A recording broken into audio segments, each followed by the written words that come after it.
Welcome to the Defense and Aerospace Report. I'm Vago Muradian at Aerospace Industries Association headquarters in Northern Virginia. We're here to talk to the Vice President for International, Remy Nathan, the one, the only Remy Nathan. Remy, thanks very much for joining us. Absolutely banner year for the U.S. aerospace and defense industries. $146 billion in sales last year in 2016.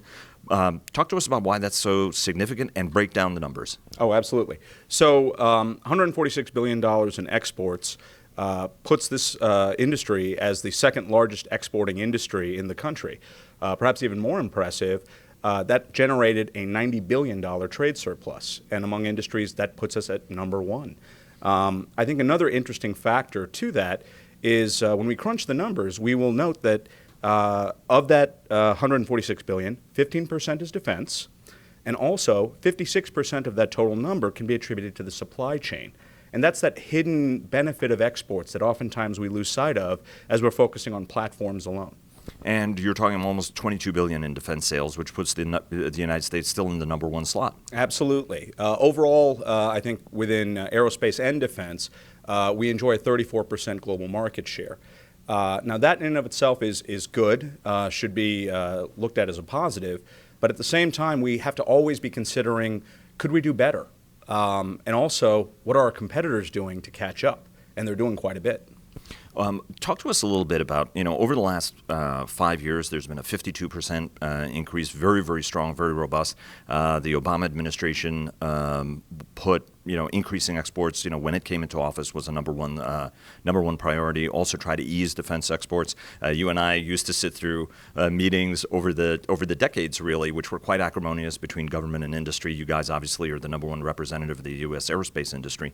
And, over the last years has become a very, very constructive, very positive relationship overall. What are some of the things that have happened in the last administration to pave the way and bring us to where we are now? Well, certainly you have to give credit to the last administration for embarking on the grand effort to try to make the U.S. export control system more predictable, efficient, and transparent. That ended up being a 7-year effort that's still going on right now.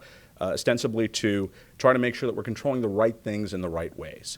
At the heart of that was always a focus on security, but understanding that there is a positive security dimension in making sure that our allies and partners have the best equipment, have U.S. equipment, are capable of being interoperable. The other thing I would credit the Obama administration for is starting towards the tail end of the administration to look at security cooperation as an enterprise, an interagency enterprise that benefits the most when there's greater communication and coordination among the various parts of the system at the Department of State, the Department of Defense, and Department of Commerce. And you were one of the big advocates of that, right? I mean, I remember you wrote a paper many years ago, right, where, you sort of put the architecture out. AIA obviously strongly backed it, but also it had a lot of traction even going up to the National Security Council on that. I remember many years ago you having written that paper that urged for an enterprise approach to doing this. Obviously got adopted by AIA and also got a lot of traction in the National Security Council. Talk to us a little bit about what, from an AIA perspective, the industry wants to see from the Trump administration.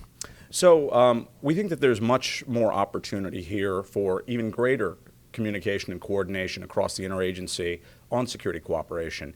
And if there's one word I would focus on, it's the word priorities. Making sure that there's a common understanding of what the priorities are that we want to try to achieve. Where and how do we want to build partner capacity? And I think the added dimension that we're looking for this administration to consider is how do you bring industry into that conversation early and often? Because at the end of the day, we're the ones that are going to be producing those capabilities. And we want to make sure that we're doing it in the right configuration, in the right time frame, with the right price point that makes the most sense. We also have intelligence to share, given our own market activities, our business capture activities. So that exercise, which will also include probably extensive conversations about technology transfer and contracting and how to make those more streamlined, will certainly be helpful. I'll go a little bit different, actually, for my second thought about what this administration can do, and that is to understand at the end of the day the supply chain is integrated across civil and defense aerospace. So it's important to recognize that even as there's relief coming potentially on the budget side, and efforts to try to strengthen the defense industrial base more directly, those suppliers with sequestration ended up relying more and more on commercial opportunities. So in that context, we need to find as many commercial trade opportunities as we can. And the one single thing that we would point to that would make the most impact at that level would be restoring the full operations of the Ex-Im Bank and allowing it to have a quorum to review and approve sales over $10 million. Obviously, the Obama administration fought that. They wanted Ex-Im Bank approval. Boeing, one of your largest and most important members, the nation's single largest contributor to the balance of trade as the world's largest commercial aircraft maker now, fought that. What do you think the prospects are of getting Ex-Im Bank reinstated, given it was Republican members of Congress who thought it and viewed it as a handout to industry? So once we look at, I think, the facts really behind the Ex-Im Bank and how it operates, I think everyone can truly recognize that it's a matter of leveling the playing field. Every other industrialized country in the world has an export credit agency, and we're not talking about giving any kind of added advantage to any one industry, but leveling the playing field and making sure that the quality of the product, the price, are really the factors that end up winning the day. Given the current focus within the White House as well as in Congress on jobs, I'm feeling pretty good, actually, about the way forward. And it's encouraging that recently a number of senators have indicated that President Trump, after a more careful examination of the issue, has started to recognize that having the bank on the sidelines is tantamount to unilateral disarmament for our industry, and we need to be in the fight. There are those who look at some of the statements the president has made and as a candidate Donald Trump made encouragingly, for example, for the support on American jobs. But then there's also a little bit of concern in terms of, for example, the America First language, as well as some of the language directed to Europe, which is the number one market for U.S. aerospace and defense goods. Let's go to the first piece of it. I've even talked to CEOs who are like, look, this is a very mixed bag. We obviously want to increase manufacturing in the United States. Nobody has done a better job, particularly on the defense side, where the jobs are in the United States. But all of these companies rely on global supply chains in order to be more efficient, particularly Boeing. They're the guys at Airbus always argue we have, as a European jet maker, have more American content in our airplanes, for example, than some of the aircraft that are produced in the United States. Same's true for cars. What are some of the pitfalls, challenges, and what's some of the advice that you're feeding into the Trump team regarding America First? It comes to America First. You look at the numbers that we've just released, about $146 billion in exports, $90 billion in trade surplus, and it shows that when it comes among industries, we're already first. When it comes to global market share, we're already first. So unlike other industries that we might be looking at in this country, the questions that this administration has to face are what can we do to maintain the lead and not take it for granted that it's always going to be ours, because certainly our competitors are actively trying to grow their own market share. In that context, we are taking the America First philosophy in terms of both making sure that we are creating high-skill, high-wage jobs and making sure that our industry is as competitive as it can possibly be. Because at the end of the day, you are absolutely right. It is a global supply chain that our industry relies on, and we still win. And more importantly, when it comes to the military side of things, we are therefore able to offer the warfighter the best product at the best price. And at the end of the day, that's what really matters. What are the potential implications, though, for having a strategy that says that the content in America's systems should be made in the United States? What are the potential repercussions of that? Well, I think the first question is going to be, what can we do to make sure that the American solution is the right choice? And in that regard, I think we can look at some of the broader business reforms that the administration is considering. Addressing sequestration is going to certainly help with economies of scale. Tax policy is also going to be potentially very beneficial for any company that's going to be exporting. And then regulatory relief. So much of what we have to deal with in terms of compliance just ends up adding cost. So I see that as the first best way of addressing that question. And I think if we do that, the American solution is going to end up being the right choice. You also asked about what are the implications for how our allies are going to be looking at this America First posture. The conversations that we've been having with the administration, especially as we're talking about the need for a national security cooperation strategy, is to focus on American interests in terms of making sure that we know where and how we want to build partner capacity in a more predictable way. And if we're able to do that with a strong focus on what our American interests are, and able to both communicate and execute on that with our foreign partners, I think we actually have a win-win situation there, because we're going to be a lot more predictable, efficient, transparent, and accountable when it comes to delivering capability to our partners. But the concern is that, for example, on an aircraft or subsistence standpoint, right now, for example, the Joint Strike Fighter is a truly global program. Yes. Everybody's got a little piece of that program. Right. Lockheed is the integrator for literally tens of thousands of suppliers from around the world. And if you pass an edict or a dictum that says, hey, look, what goes into the JSF has got to become American, that can unsettle a program, and I think that's a little bit of the concern. And then the other part from a European perspective is, hey, America's always been America first. As a British friend of mine said, actually, we're the most America first country because almost everything high end we buy from the United States. So we're already America first. But underlying that is, if countries are going to spend more money, they're hearing the rhetoric from Washington, they may be less inclined to buy stuff from the United States and spend more on their domestic sources.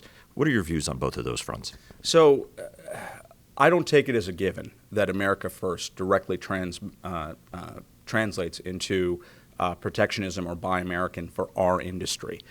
Because again, given the fact that we are a global supply chain and yet we're still able to generate these significant surpluses on a consistent basis, I think the things that we need to be focusing on are the competitiveness of U.S. solutions and making sure that they are the best choice, not just for American platforms, but also our foreign platforms that are out there that, as you mentioned, can and do use American content.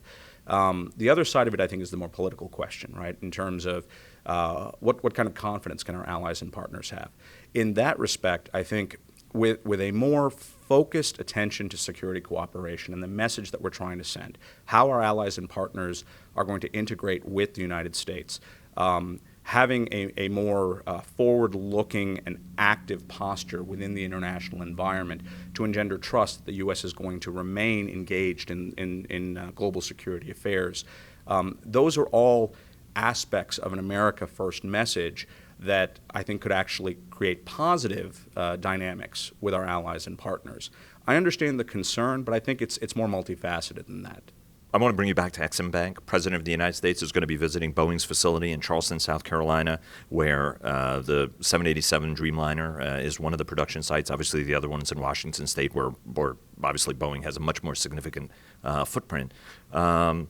There is talk that, or some news reports as we gather to meet here about Exim Bank.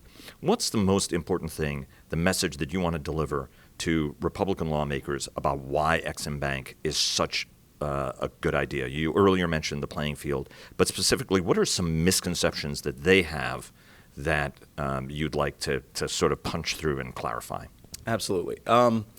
It's very easy to misunderstand or misrepresent what happens when Exim Bank finances, for instance, an aircraft or a satellite or a GA aircraft for that matter.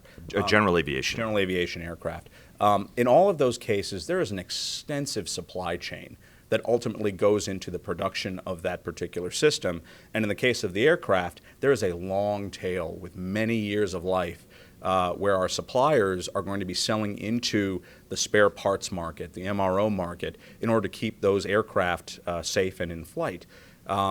So the thing to understand whenever there's a large transaction that's being financed by Exim Bank, that's just the first step. At the end of the day, an export of an aircraft is the gift that keeps on giving to American exporters, especially for the suppliers who oftentimes have better margins when it comes to the aftermarket, and in many ways actually I think make their profit in that regard. Those funds end up coming back into our country, help grow and sustain jobs, high-skill, high-wage jobs. And back to my earlier comment about that integration of the civil and defense supply chain, that's where our companies get the funds that they need to innovate, to afford, in many cases, to provide support for the U.S. military because they have the volumes of the commercial market in order to sustain them. And it's ironic that we're having this interview in front of the very, very early Dreamliner model for folks who can just look at that empennage and say, it looks a little bit different from the current plane. The one, the only Remy Nathan, thanks so much for joining us. We really appreciate it. My pleasure.